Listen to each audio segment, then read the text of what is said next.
De verdad que quiero transmitirle primero el agradecimiento a la iglesia por la confianza de hoy poder compartir con ustedes el mensaje, la palabra del Señor. ¿Y por qué digo transmitir el mensaje y la confianza? Pararse en un lugar y hablar la palabra de Dios a la iglesia, al cuerpo de Cristo, es una gran responsabilidad.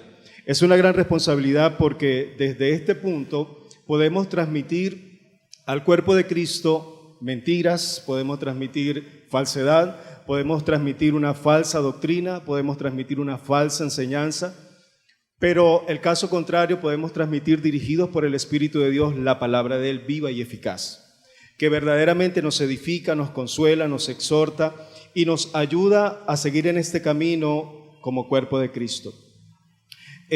Quisiera establecer un fundamento y decir algo que aprendí hace aproximadamente unos 15 años. Hace unos 15 años escuchaba a un pastor y decía que cuando una iglesia doctrinalmente es sana, independientemente de tener todavía hermanos en la fe y contar con creyentes que están luchando con su día a día, con su carne, con muchas cosas, si la iglesia es doctrinalmente sana o está doctrinalmente fundamentada en las bases doctrinales de la palabra del Señor y de Cristo, cualquier mensaje, oiga bien, o cualquier instrumento que Dios traiga a ese cuerpo sano va a ser para edificación del cuerpo. Va a ser para edificación del cuerpo. Y esto lo digo porque en algunos momentos de pronto usted notará que se cambia la temática, usted de pronto dirá o escuchará, bueno, el mensaje que hoy escuché o que percibí o recibí en la iglesia no fue tanto para mí, pero si no fue tanto para usted, es para algún creyente, en general para el cuerpo de Cristo. Y tomemos en consideración algo muy importante. Cuando usted toma una medicina, independientemente, de pronto le duele la cabeza, pero ese dolor de cabeza le afecta emocionalmente todo el cuerpo. Y usted toma de pronto una pastilla X cualquiera y esa pastilla va directamente a ese dolor que usted tiene de cabeza, pero está integralmente ministrada ¿qué? A todo el cuerpo, a través de su torrente sanguíneo. Entonces la palabra del Señor es una medicina que de pronto está hablando o va a hablar a alguno de nosotros, de alguna forma, de alguna manera. Entonces es importante que nosotros tengamos la disposición en nuestro corazón y en nuestro espíritu de poder recibir de una forma sana, clara, en amor, pero también en algunos casos de exhortación de parte del Señor. Cuando el pastor hablaba del énfasis de la iglesia de la Odisea, él en algún momento me dijo, Jorge, necesito que transmitas este mensaje a la iglesia. Y obviamente ahí uno toma como que un tiempo de... Lo que él me dijo a mí me confrontó. Obviamente, ¿por qué? Porque hace ya aproximadamente más de año y medio que no comparto una palabra a una iglesia en general, pero hoy me toca. Entonces, quiero que usted entienda algunos principios básicos y fundamentales. Número uno, hay algunos énfasis que Dios tiene en la palabra del Señor para su iglesia. Si lo vemos en el ministerio de Cristo, cuando Él predica el mensaje se les habla a los grupos de seguidores acerca de que ellos son ovejas y Él se ve a sí mismo como ¿quién? Como el pastor. Pero una vez que ya Cristo muere, cumple su proceso, deja un mensaje hacia los apóstoles a segregar el evangelio de Cristo. Y esa segregación del evangelio de Cristo permitió que se diera el nacimiento ¿de qué? De la iglesia. Y cuando se da el nacimiento de la iglesia, ya Pablo comienza a escribir de una forma diferente. De hecho, en los evangelios es cuando más se nos relaciona como ovejas, pero ya en los escritos de Pablo hacia las iglesias se nos relaciona en varios contextos, como congregación, como iglesia o como cuerpo de Cristo. Pero no solamente eso, se agrega otro elemento. Dios ya no solamente nos ve como iglesia, como cuerpo de Cristo, sino que nos ve a nosotros como su esposa. Y Él el esposo. Y Él viene a buscar ¿a quién? A su iglesia, a su esposa, una iglesia santa, sin mancha, pura. Y ese es básicamente alguno de los énfasis y enfoques que yo quiero que usted vea en esta mañana. ¿Por qué quiero decirle esto? ¿Cuántos somos acá casados? ¿Cuántos tenemos nuestra esposa o esposo? ¿Cuántos tenemos hijos? Excelente. Ahora, todo esposo en una función normal de su vivencia se va a preocupar ¿por quién? Por la esposa. Si usted es padre o madre, se va a preocupar ¿por quién? Por sus hijos. Si usted es madre, se va a preocupar por sus hijos, y también si es esposa, se va a preocupar ¿por quién? Por su esposo. Ahora imagínense el Señor, la preocupación que tiene por su iglesia. La preocupación que tiene por su iglesia, y bajo ese énfasis de preocupación, yo me imagino que cuando Dios, inspirando a través del Espíritu Santo a Juan, que se encontraba en un destierro en la isla de Patmos, comienza el Señor a hablarle acerca de la condición de 7 iglesias que se encontraban en el Asia Menor.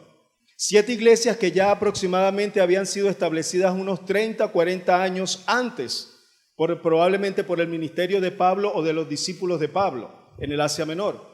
Y 30 años ya tenía una iglesia, o muchas de las iglesias del Asia Menor establecidas, 30 o más años, ya tenían establecidas, ya eran iglesias sólidas, iglesias que se habían fortalecido, iglesias que ya tenían su membresía, iglesias que ya funcionaban dentro de un orden eclesiástico.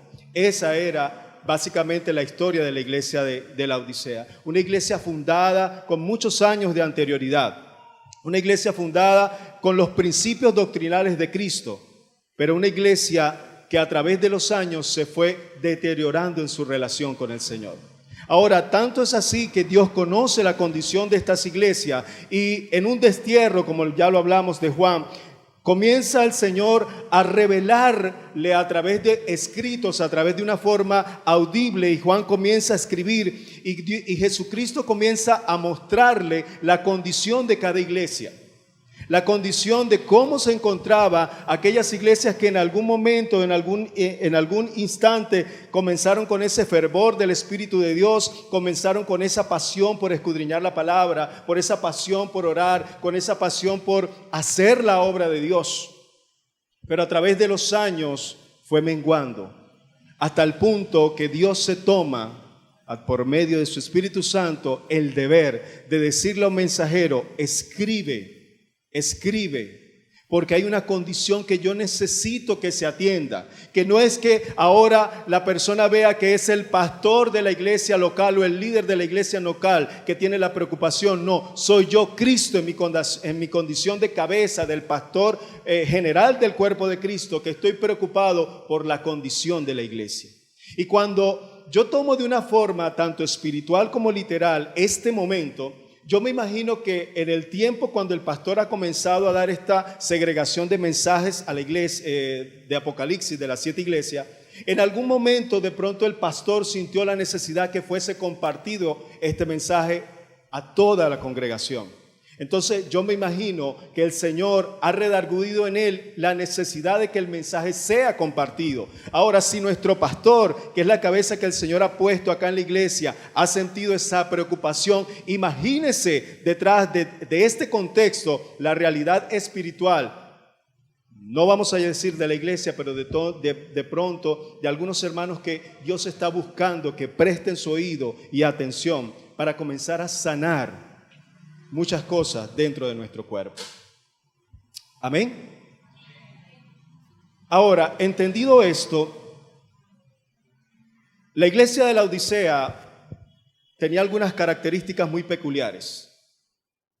Características como por el entorno donde se encontraba geográficamente. Era una ciudad rica, adinerada, pudiente, numerosa, comerciante, fabricaban telas, fabricaban sus propios vestidos. Era una ciudad donde se había establecido, por decir, una facultad o una escuela de medicina, donde su principal característica era la parte de los ojos, la oftalmología. Habían ungüentos, soluciones para los ojos, para la irritación. Y esta es la realidad. Lo único que estratégicamente no tenía la ciudad era agua potable. Y esa agua potable llegaba de ciudades que estaban cerca, a unos 10 kilómetros, 13 kilómetros, y se construyeron acueductos para que el agua de los manantiales de las regiones cercanas llegaran ¿a dónde? A la ciudad de la Odisea, pero esta agua llegaba de forma tibia. Y era la única agua que ellos consumían. Ahora, dicho esto, Por un momento piense, hay una condición social, la iglesia era rica económicamente, financieramente, las personas o miembros de la iglesia pudiéramos decir que eran administradores, que eran comerciantes, que eran fabricantes, estaban acostumbrados al negocio, estaban acostumbrados a tener dinero, la congregación era muy lucrativa, podían establecer proyectos. Si yo lo llevo a nuestro entorno actual, podría ser una iglesia de gran avanzada económicamente, donde no habían necesidades, donde no había la carencia de tener un hermano de pronto que necesitara que se le supliera alguna necesidad económica o financiera. Esa era la realidad. Esa era la condición social de muchos creyentes o del general del cuerpo de Cristo en la iglesia de la Odisea. Y es ahí, a esta iglesia, en esta condición. Y usted podrá decir, oye, una iglesia con estas características puede contribuir al reino. Una iglesia con estas características, rica, pudiente, puede alcanzar muchas obras para el reino. Y ahora que tengamos la lectura vamos a encontrar que sí habían obras, sí estaban haciendo obras, sí habían cosas que la iglesia podía estar haciendo dentro de su normal desarrollo como cuerpo de Cristo. Pero ¿cuál es la evaluación que hoy el Señor le hizo, o que en ese entonces el Señor le hizo a la iglesia de la Odisea? ¿Y de qué forma el Señor hoy quiere que esa realidad que se encontró en la iglesia hoy habla y ministra a nuestras vidas? Yo quiero que usted por un momento escuche y vea un video que nos va a proyectar nuestro amado pastor, y préstele mucha atención.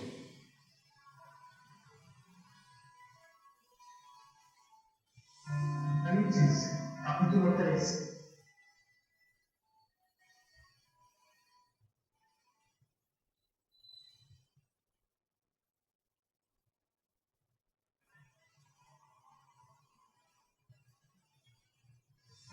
Apocalipsis, capítulo 3, versículo 4.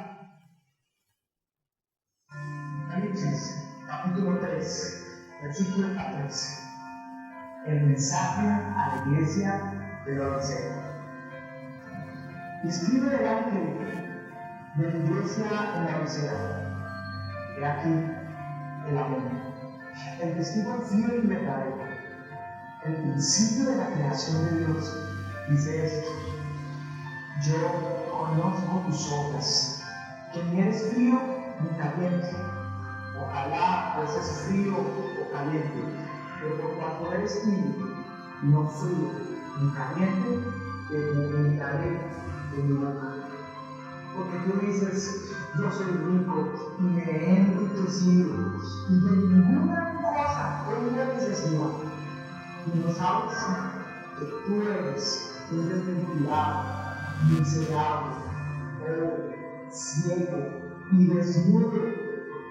Por tanto, yo te aconsejo que de mí compres oro refinado en fuego para que seas rico, y vestiduras blancas para vestir, y que no se descubra la vergüenza de tu desnudez, y unge tus ojos con colirio para que veas. Yo reprendo y castigo a todos los que amo. Sé pues celoso y arrepiéntete. He aquí, yo estoy a la puerta y llamo. Si alguno oye mi voz y abre la puerta, entraré a él y cenaré con él y él conmigo. A que venciere, le daré que se siente conmigo en mi trono, así como yo he vencido y me he sentado con mi Padre en su trono. El que tiene oído para oír, oiga lo que el Espíritu dice a las iglesias. Amén. Apocalipsis capítulo 3, verso 14. Usted dirá, el pastor leyó en un video el mensaje. Y algunos dirán, se pudo haber hecho mejor. De hecho, el pastor me decía, si necesitas que Carlos, y yo, no, necesitamos es que el pastor nos lea la carta de la iglesia de la Odisea. Hermanos, acá comienza la parte más difícil en la que con todo el amor del Señor necesitamos que toda la iglesia se engrane en una misma idea, y en un mismo contexto y en una misma visión. El día miércoles hicimos una pequeña dinámica que tomó al pastor de sorpresa y le dije al pastor: pastor, exhórteme en dos formas, una con amor y otra fuerte. Y yo recuerdo que cuando él comenzó la primera con amor, me dijo: Jorgito, he notado algunas circunstancias, lo estoy parafraseando, y he conversado con tus hijos y hay situaciones que debes mejorar, que debes cambiar y todo esto, aquello y lo otro. Y fue muy bonito y uno se siente como encariñado, se siente regañado con esa dulzura, con ese amor. Y le dije: ahora hágalo de otra forma, más enérgica, fuerte. Y me dice: Jorge, he conversado con tus hijos y me he dado cuenta que eres un hipócrita, que lo que haces está muy lejos de lo que predicas y lo que enseñas. Y yo recuerdo que mi hermana, que está aquí a mi derecha, ella colocó sus manos en su cara cuando escuchó la palabra del pastor diciéndome hipócrita.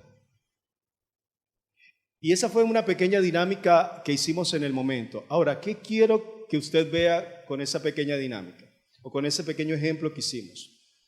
Estamos muy acostumbrados como iglesia, en algunos momentos, que todo se nos diga de una forma amorosa, pasiva, que todo sea con el cariño y el afecto, y nos acostumbramos a que esa debe ser la figura y la única forma en la cual nuestro pastor llega a un punto de llamarnos a capítulo y decirnos: hay algo que el Señor ha puesto en mi vida y por el cual necesito que tú vengas a consideración delante de la presencia del Señor. Muchas veces como hermanos, y aún teniendo años en la fe, no tenemos la suficiente madurez de ser confrontados primeramente con la palabra del Señor y segundo a través de nuestras autoridades espirituales. Y eso dista de una iglesia madura y sana. Pero cuando entendemos que el Dios al que ama, y creo que usted lo apreció, yo los amo, pero también porque los amo, ¿qué? ¿Los tengo que castigar o los castigo? ¿Por qué? Porque los amo. Entonces hay un llamado del Señor a que nosotros volvamos nuestro corazón a Él. Ahora, no me vaya a maltratar al pastor ni lo vaya a mirar mal. Esto es simplemente ejemplos. Pero cuando usted reciba, ya haciendo aquí un pequeño paréntesis, de su pastor un llamado de atención, tenga la suficiente humildad de sentarse y escuchar al siervo que Dios ha puesto acá. Y más cuando el siervo que Dios ha puesto acá, que es su pastor, hay varios elementos que lo acompañan: testimonio, ejemplo, ministerio, llamado. Eso es mucho más grande, es mucho más fuerte que cualquier error o falla que en algún momento pueda tener.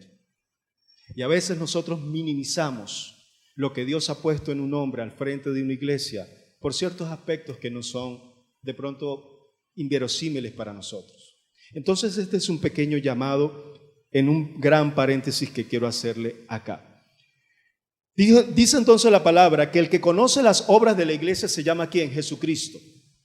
Y cuando dice: yo conozco tus obras, que no eres ni caliente ni frío, sino que tu condición es tibio, nos está hablando de que la iglesia desarrollaba una vida normal, característica de cualquier iglesia. Hacían sus obras, pero resulta ser que esas obras no calificaban dentro de un estrato de temperatura, que era ¿cuál? Caliente, que era avivada, que se mantuviera en el Señor. Y la palabra tibio, cuando yo la analizo, de pronto en el contexto que fue escrita, me habla de una indiferencia espiritual.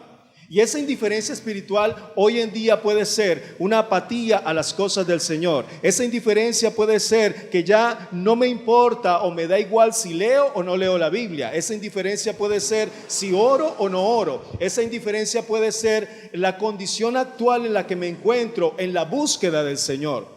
Ahora, yo quiero que por un momento usted, como persona que se preocupa por su esposo, por su esposa, por sus hijos, usted también piense si nosotros estamos siendo indiferentes a cómo se encuentra mi esposa, a cómo se encuentran mis hijos, a cómo se encuentra inclusive hoy mi iglesia o la iglesia donde usted se congrega. Esta iglesia que dentro de nuestra personalidad nosotros tenemos que identificarnos con ella, pero también me debe preocupar lo que es la iglesia interamericana de Bucaramanga.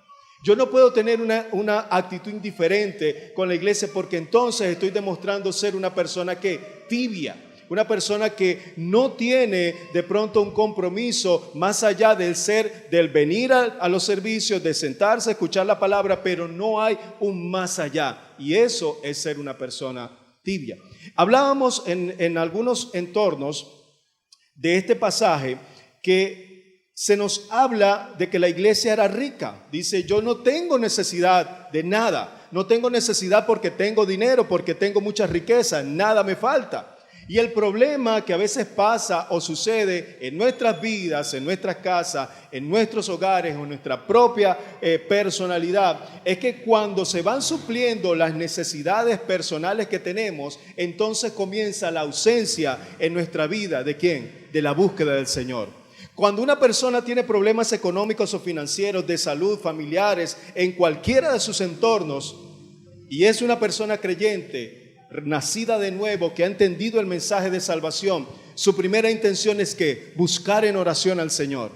Y comienza a buscar en oración, a clamar, a suplicar con lamento, con súplica. Busca personas que de pronto le colaboren en el orden eclesiástico de su vida. Buscan ese apoyo, ese fervor. Pero cuando la respuesta del Señor llega, ¿qué pasa?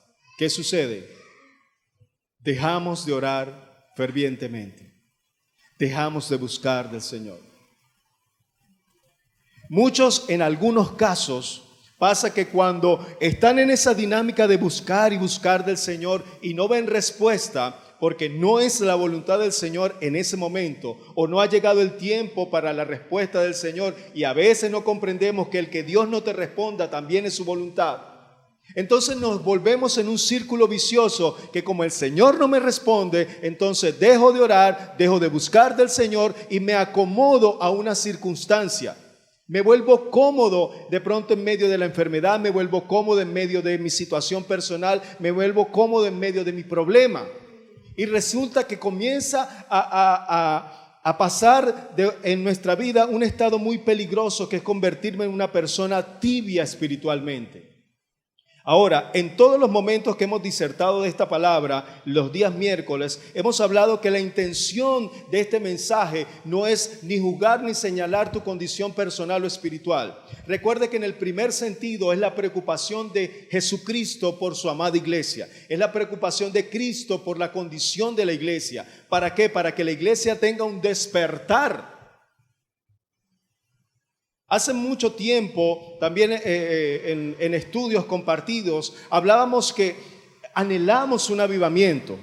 Pero si anhelamos un avivamiento es porque no estamos, voy a reordenar la idea.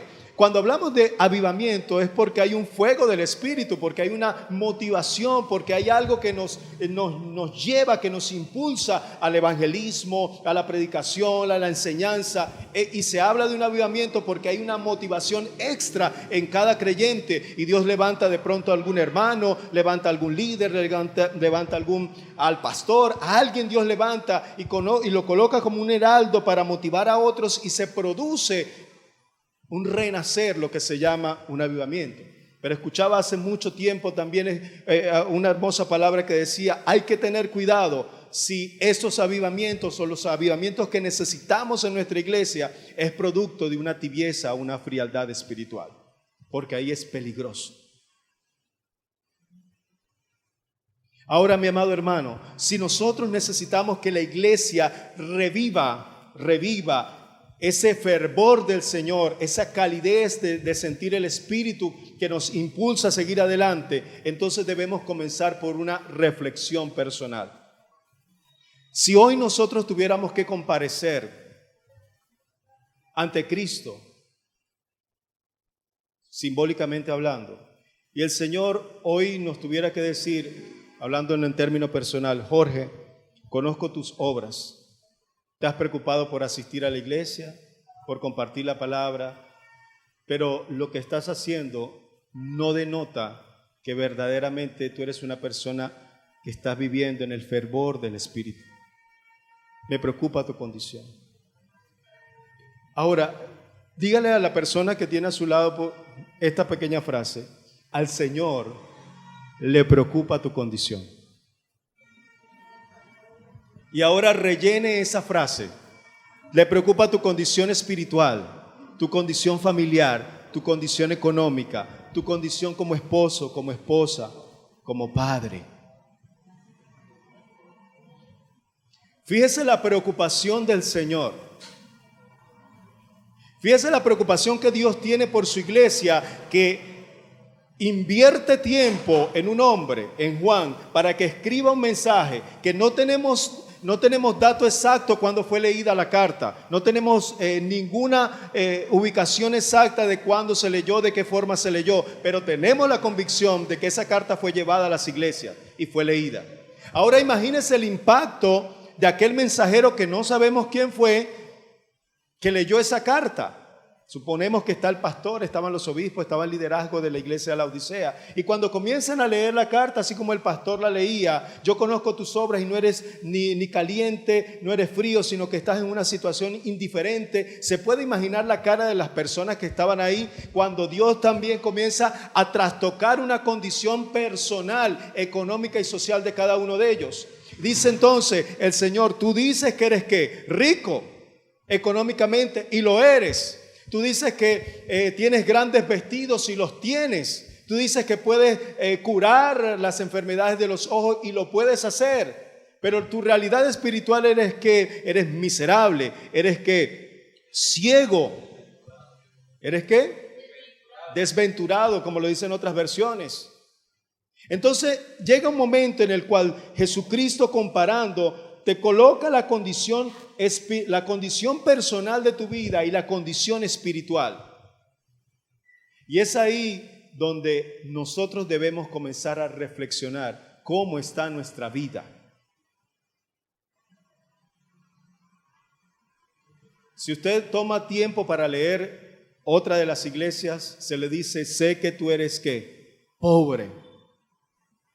Y esa pobreza era una pobreza económica. Eres débil, pobre económicamente, pero tienes una riqueza espiritual. Ahora, yo no le estoy a usted cuestionando sus posesiones, no le estoy cuestionando sus riquezas o lo que usted tiene o sus logros.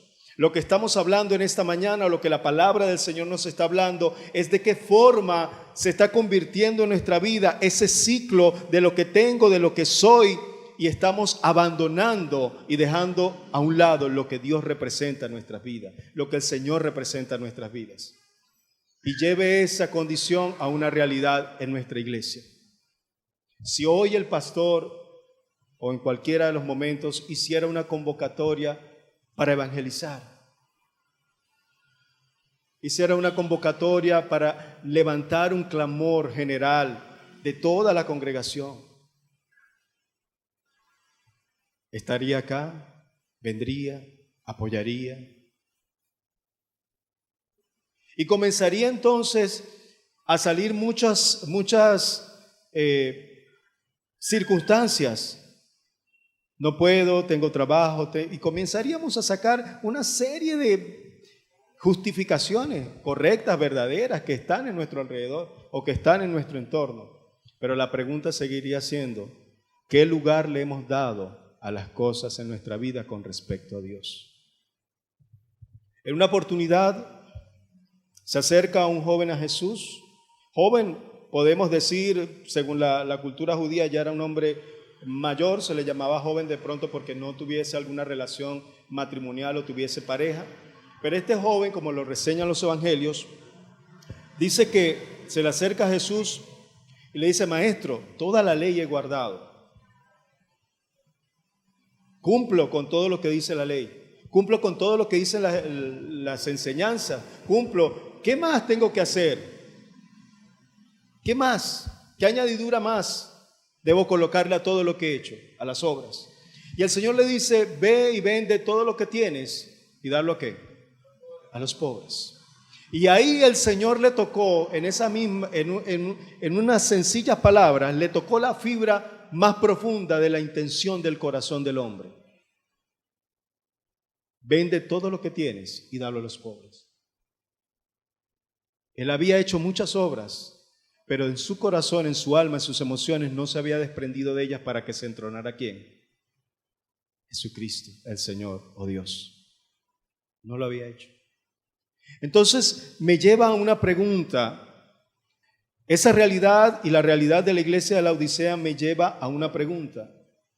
¿Qué se ha entronado en mi vida? ¿Qué se ha entronado en mis emociones? ¿Qué se ha entronado en mi cotidianidad? ¿Qué se ha entronado en mi relación como iglesia que me impide, que me aleja? ¿De quién? Del Señor. ¿Qué se ha entronado en mi vida? ¿Qué responsabilidades se han entronado dentro de mi familia, en mi condición con mi esposa, que me ha hecho, que me lleva a un punto de tener una relación tibia con mi esposa o con mi esposo? Alguien dijo alguna vez, en ese orden de ideas, que si llegásemos a un capítulo donde tuviésemos que preguntarle a un esposo si hay una relación tibia, frívola con su esposo, con su esposa, la realidad es que sí. Si usted le preguntara a sus hijos o a su hija si hay una relación frívola, tibia con ellos en esa relación papá-hijo, ellos le dirían que sí. Y eso llama poderosamente la atención. ¿Sabe por qué? Porque el contexto de la iglesia de Laodicea es un contexto relacional. Es un contexto de relaciones. Jesús no estaba buscando llamar la atención de las riquezas. Jesús tomó la riqueza de la iglesia de Laodicea como un símbolo, como un ejemplo para confrontarlos con una realidad espiritual. Pero lo que el Señor estaba buscando era que se restaurara la relación cercana de ellos hacia ¿quién? Hacia Él. Y a veces Dios lo que está tocando hoy a nuestra vida es que se puedan restablecer, se pueda reavivar la relación que tú tienes primeramente con Él, tu relación personal y las relaciones interpersonales que tú tienes dentro del cuerpo de Cristo, en tu familia, en tu casa y en tu hogar. Si tú tuvieras que evaluar por un momento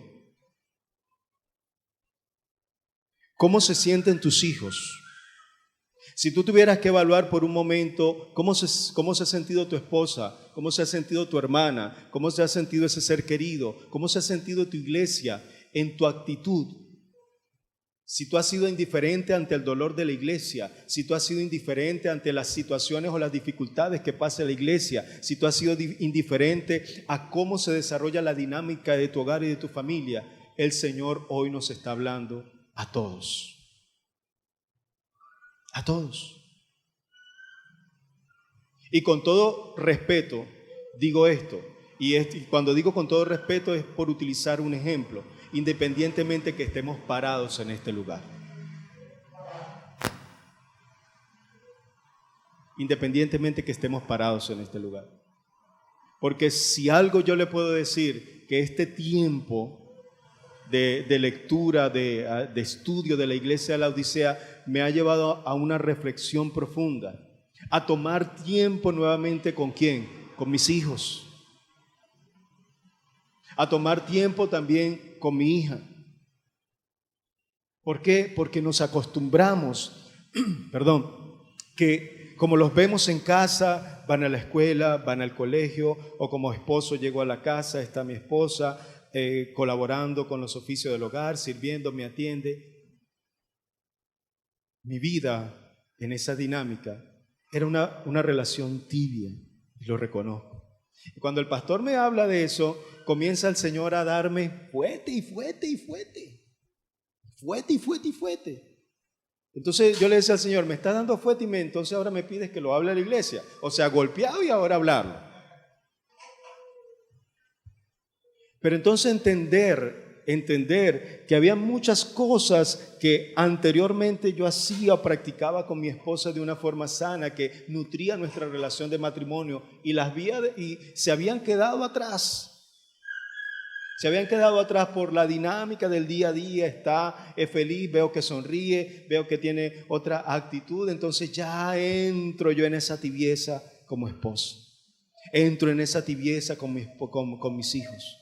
Y el Señor entonces viene y me exhorta, el Señor viene y me dice, ojo, ten cuidado, porque de pronto estás en una condición tibia y no estás viendo una realidad espiritual. Y cuando comencé de pronto a reavivar esa necesidad, esa búsqueda de oración, esa búsqueda de preguntarle al Señor, Señor, trata conmigo a ver de qué forma están mis hijos espiritualmente, cuál es su realidad, qué de pronto están pasando, qué de pronto les está sucediendo.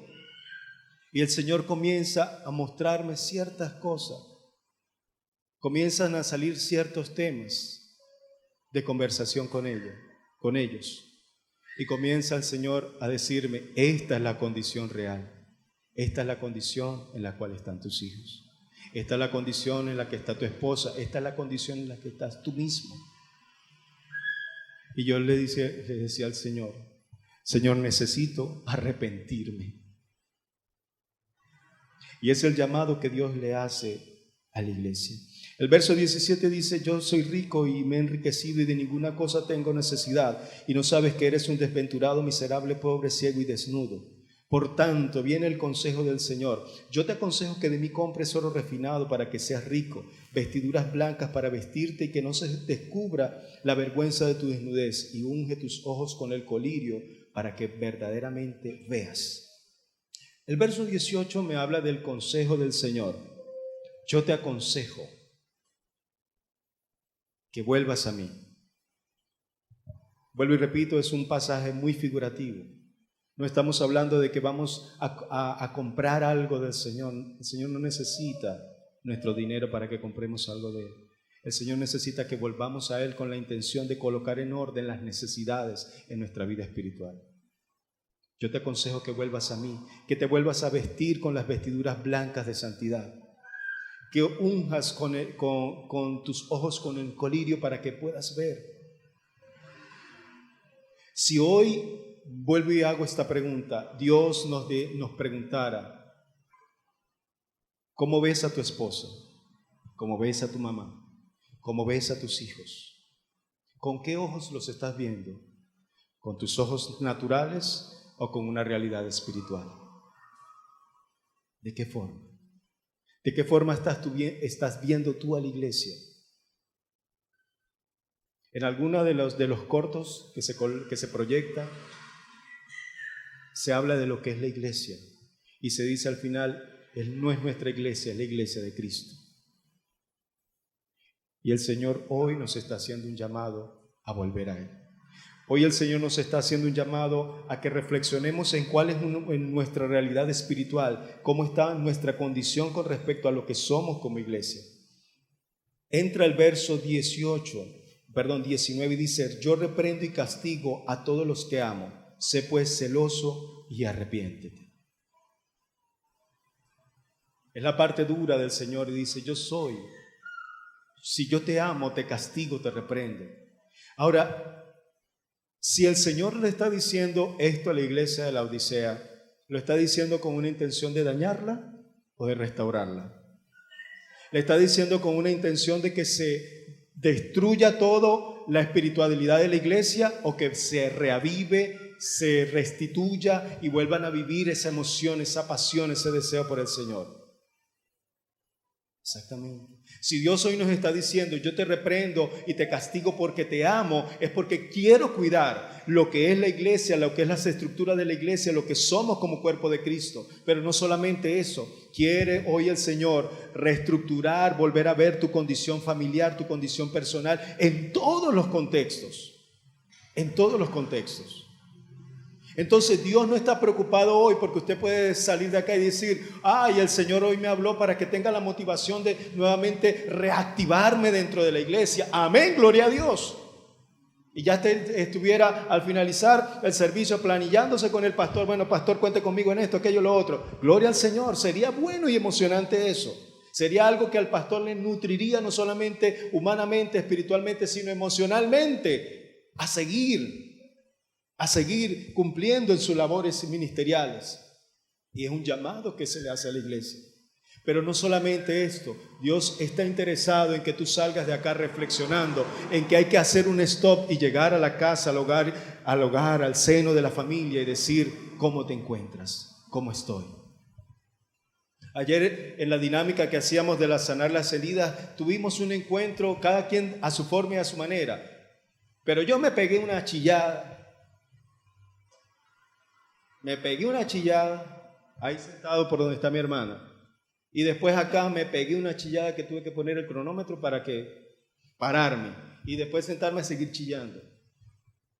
Porque es que Dios, perdóneme la expresión, nos da unos volterones que a veces no nos los esperamos, pero es para sanar nuestra vida. Y Dios entonces desea que nosotros volvamos a Él. Yo reprendo y castigo a los que amo, sé pues celoso y arrepiéntete. En el verso 18 Dios hace un llamado general a todo el cuerpo. Te aconsejo que vuelvas a mí. Pero ya en el verso 19 y los que sigue adelante es un llamado personal. ¿Por qué razón? Porque hoy damos este mensaje en el nombre del Señor para toda la iglesia, pero al final de cuentas es una decisión personal de cada uno de nosotros. Y esa decisión personal, el único quien la juzga, la evalúa, seguirá siendo el Señor. Verso 20 dice: he aquí yo estoy a la puerta y llamo. Si alguno oye mi voz y abre la puerta, entraré en él, cenaré con él y él conmigo. Cuando usted recibe una llamada, cuando usted recibe un mensaje, hoy en día con tanta tecnología, una videollamada, un WhatsApp, cualquier cosa, cualquier medio social, y es una persona que está distante, usted recibe ese mensaje y dependiendo del tipo de persona, usted le coloca una emotividad, ¿cierto o no? Si es una persona que de pronto ha tenido dificultades con usted, no, después lo leo. Pero si es de pronto una persona de la cual usted espera una respuesta o está esperando una noticia, está esperando de pronto algo, usted entonces busca y dentro de su selección de varias notificaciones, usted, que necesito leer primero para ver qué es lo que me va a decir. Pues hoy el Señor está tocando a la puerta de nuestra vida a través de este mensaje muy personal, particular, pero general para todos como cuerpo, a decirnos: yo estoy tocando a la puerta y estoy tocando porque necesito volver a tener ese tiempo de relación contigo, ese tiempo de relación que te va a sacar de una tibieza después que te has arrepentido, después que has reconocido tu condición y te va a llevar nuevamente a tener esa relacionalidad con tu Señor. Pero ¿sabe qué? Que ese llamado de esa puerta, de ese toque de esa puerta, es en privado. Yo no le aconsejo a usted que cuando usted escuche un mensaje que sabe que también de pronto es, con todo respeto, para la persona que tiene a su lado, de pronto usted dice: esto también es para mí, pero también es para mi esposo. Es para mis hijos, pero también es para mí como padre. No se ponga a decir: escucha, oye. ¿Sabe por qué? Porque el Señor debe hacer una obra personal en cada uno. Cada uno debemos acudir al Señor arrepentidos. Cada uno debemos acudir en nuestra relación personal y decirle al Señor: verdaderamente reconozco mi condición.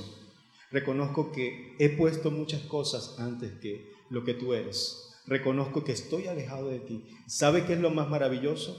En consejería, cuando se atienden parejas, se recomienda a los que funcionan como consejeros atender a la esposa aparte, al esposo aparte, escucharlos ante ciertos conflictos o situaciones que se puedan presentar. Porque si usted conversa con ellos dos al mismo tiempo, ¿qué empieza? Se parece a un fiscal de tránsito. Es él, es ella. O sea, comienza: no, porque es culpa de él, no, porque no hace él, no, pero ella tampoco. Entonces se aconseja atender a la esposa aparte, atender al esposo aparte, atender situaciones de forma aislada, para que a través del consejo bíblico, de escuchar, del oír y de qué es lo que nos dice la palabra del Señor, la persona pueda recapacitar, reflexionar en su condición personal y después ir al encuentro con esa persona que te ha lastimado o que tú has lastimado. Y en esa misma medida el Señor te está diciendo: hoy toco a la puerta de tu vida, toco a la puerta de tu corazón, de tu alma, en todos los sentidos que usted lo pueda llevar, porque quiero sentarme contigo a solas, tener una cercanía a solas. Quiero tener una cercanía contigo donde tú me puedas hablar, donde tú puedas entender cuál es tu condición, qué soy, lo que yo represento y de qué forma quiero restaurar tu vida. El mensaje final a la iglesia de la Odisea, o la intención del Señor, era restaurar lo que era la iglesia. Yo no sé, amado hermano, y gracias a Dios porque no lo sé, de cuál sea su dinámica hoy en día. ¿Qué esté atravesando usted hoy personalmente? Usted puede estar hoy acá sentado escuchando esta disertación del Señor, pero a lo mejor pueda tener una condición tibia. Usted de pronto puede estar hoy acá escuchando y sabiendo que hoy puedo salir analizando cuál es mi realidad y puedo decirle: Señor, me arrepiento, sé que no lo he hecho bien, sé que me he enfocado en otras cosas, he hecho muchas obras, me he alejado de ti, pero hoy estoy aquí, entendiendo que he estado ciego, que he estado colocando mi mirada en otras cosas y no en la riqueza espiritual, que he puesto mi mirada y he desviado mi mirada en ciertas cosas que son ilusorias, pasajeras, y no en lo eterno, lo duradero, lo que verdaderamente vale. Mire por un momento a la persona que tiene a su lado. ¿Usted cree que esa persona que tiene a su lado no tiene problemas y dificultades que necesitan ser llevados al Señor? Claro que sí.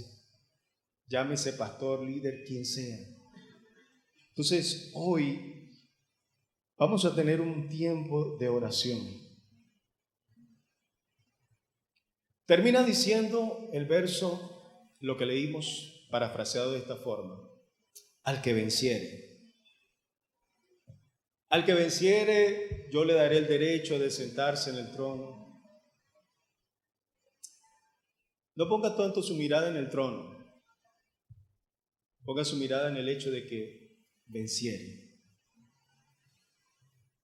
Y fíjese que la parte final del texto es: si te arrepientes, tú vuelves a mí, te arrepientes, porque te amo, te castigo, vuelves a mí, tocas a la puerta, llegas a ese momento de reflexión con el Señor y te dice al final: el punto es que tú puedes vencer. Amado hermano, no te conformes con tu situación actual. De hecho, ni siquiera como iglesia nos conformemos con la realidad de la iglesia. El pastor en algunas oportunidades, y voy a hacer esta salvedad sin ninguna intención, el pastor ha hecho en varias oportunidades, ha dicho públicamente que la iglesia atraviesa un momento difícil económicamente. Y esto no lo estoy diciendo para que usted hoy salga: ay, se me desvió el hermano al final. No. Estoy diciendo esto para que usted entienda que necesitamos de todo el apoyo de la iglesia en oración. Necesitamos de todo el apoyo de la iglesia, de cada uno de nosotros, independientemente que lo veamos solamente los domingos, en decir: hola hermano, que el Señor te fortalezca. No necesitamos de pronto personas o hermanos que sepan cuál es la situación. No, necesitamos personas que aprendamos a fortalecernos como cuerpo de Cristo. Necesitamos personas que no seamos indiferentes, que si usted se ha distanciado, si usted de pronto dejó de asistir a la iglesia por X o por Y razón, cuando usted vuelva hoy, podemos decir: me gozo porque te estoy viendo hoy acá en la iglesia. Que no seamos indiferentes ante las situaciones, que si su hermano por alguna cosa, por alguna situación, viene todos los domingos o cada servicio con el mismo par de zapatos o con la misma franela o con el mismo pantalón, usted no mire eso, porque eso es perecedero. Lo importante es que se está congregando con usted, que está haciendo vida como cuerpo de Cristo. No es necesario que pongamos nuestra mirada si usted llega a pie, llega en carro, llega en moto, llega en taxi. No, lo importante es que usted pueda hacer vida dentro del cuerpo, que se reavive lo que usted es. Pero que también tomemos ejemplo de los que de pronto viven a grandes distancias y dejan esas distancias, las reducen para estar acá. Y de pronto otros que estamos más cerca somos más apáticos por estar acá. Tomemos esos ejemplos. Dios nos está llamando a un despertar en la oración. Dios nos está llamando a un despertar para hacer el trabajo de iglesia. Dios nos está llamando a que podamos nuevamente a volver al seno fundamental de Cristo, que es ese deseo por servirle al Señor. ¿Sabe qué también necesitamos? Y se lo voy a decir esto sí con mucha intencionalidad. ¿Dónde están los caballeros acá? Levánteme la mano los caballeros. ¿Sabe qué? Hoy Dios está llamando a todos los caballeros, como cuerpo, como lo que somos, a tomar una representatividad mayor en tu hogar, en tu familia, dentro de la iglesia. Dentro de la iglesia. Porque la forma en la cual tú puedes desarrollar esos dones, esas habilidades, esas capacidades que Dios te ha dado para ministrar acá, para ser funcional, es que tú puedas hacer una vida activa dentro del cuerpo. Entonces Dios nos está haciendo un llamado a que despertemos de nuestra insensibilidad. Dios nos está haciendo un llamado a que ya dejemos de ser indiferentes. Y si alguna persona hoy nos visita por primera vez, el llamado es simplemente a que podamos darle la oportunidad al Señor de sentarnos a la mesa con Él, a que a través del conocimiento de la palabra y de un mensaje esperanzador, un mensaje de reflexión, tú puedas aprender a cómo conocer del Señor y que tú puedas permitirle al Señor tener una experiencia personal con Él. Pero a los que ya tenemos tiempo en el Señor nos está haciendo una invitación a retomar, a reavivar la oración, la fe, la búsqueda, el trabajo como iglesia. Y si hay algo urgente que necesitamos, es ese trabajo como iglesia. Es ese trabajo donde contamos, donde se puede contar con las mujeres, donde se puede contar con los caballeros, donde se puede contar con los jóvenes. Y quiero decirle algo con mucho respeto y nada hacia cuestionamiento de la iglesia, pero la iglesia tiene muchos años, 50 y tantos años tiene la iglesia. Es decir, hemos caminado en una madurez, hemos caminado en una iglesia que tiene bases sólidas, pero hay trabajos como cuerpo de Cristo que no lo pueden hacer los adolescentes, que no lo pueden hacer los jóvenes, que necesitamos, que son trabajos fundamentales que deben realizar hombres y mujeres maduros en la fe para poder llevar adelante el trabajo como iglesia. El trabajo como iglesia no es un trabajo únicamente y exclusivo del pastor o de las personas que forman parte del ministerio. No, el trabajo como cuerpo de Cristo es un trabajo de iglesia, es un trabajo donde tú y yo contamos. Y usted, mire, a veces lo que necesitamos, de pronto usted podrá decir, no puedo estar en todos los servicios, pero sabe que es importante poderle decir al hombre de Dios de este lugar, pastor, cuente conmigo con este tiempo, con esta disponibilidad, cuente conmigo, aunque sea a la distancia, ¿qué podemos hacer? ¿De qué forma podemos nutrir el cuerpo? Eso hace un despertar. A los jóvenes que se encuentran en este lugar, en ustedes están las fuerzas. En ustedes está la valentía, en ustedes hay ese impulso para lograr muchas cosas. Pero ese impulso y esa fuerza necesitamos que camine unido a la madurez, unido a crecer firmes en la fe. ¿Y sabe qué? Al final de cuentas podremos vencer. Podemos vencer. El llamado es a que usted salga de este lugar identificado primeramente con el Señor, identificado primeramente como cuerpo de Cristo, pero también identificado en lo que somos como iglesia. En lo que somos como iglesia. No espere decir, ahora sí estoy bien, intégrese. No espere y no me diga, ay hermano, si yo soy muy mayor y no tengo las fuerzas. Pero sabe que es hermoso saber que de pronto usted no puede tener las fuerzas necesarias o suficientes por la edad, pero sé que tengo allá, de pronto en Piedecuesta, en Florida o en cualquier lugar, una hermana, un hermano que con una edad avanzada está orando, por ejemplo, por la necesidad de Dagoberto. Eso fortalece tu espíritu. Pero sabe que es triste saber que solamente las hermanas de oración están orando por las necesidades de otras personas que solamente son las que conocen. Sabe que es triste saber que usted de pronto está pasando por una necesidad y el resto de la iglesia no está ahí para orar por usted, para estarle apoyando. Eso demuestra que hay una tibieza espiritual. Pero cuando despertamos a esa realidad, sabemos que tenemos la confianza de podernos acercar a nuestros hermanos y decirle, aquí estoy yo por lo menos para ayudarte en oración, para consolarte, para escucharte, para oírte.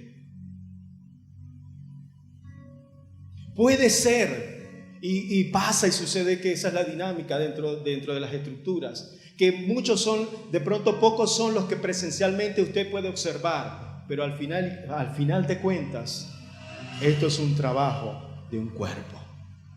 Es un trabajo de un cuerpo. Yo le invito a que usted ahí donde está, cierre sus ojos y vamos a tener un tiempo de oración. Y este tiempo de oración necesariamente es del pastor. Yo le invito al pastor que pase, porque debemos respetar esos espacios. Él es la cabeza de la iglesia, puesta por el Señor, a través de los diversos ministerios. Yo le invito al pastor a que pueda tener esta oración de cierre,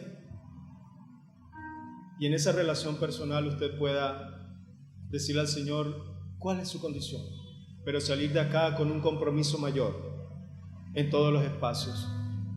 Y que así, de igual forma como usted, si ha reflexionado y si esta palabra ha hallado cabida en su vida, exista un compromiso hacia la iglesia. Estoy completamente convencido que de nosotros como cuerpo de Cristo hay un compromiso hacia usted,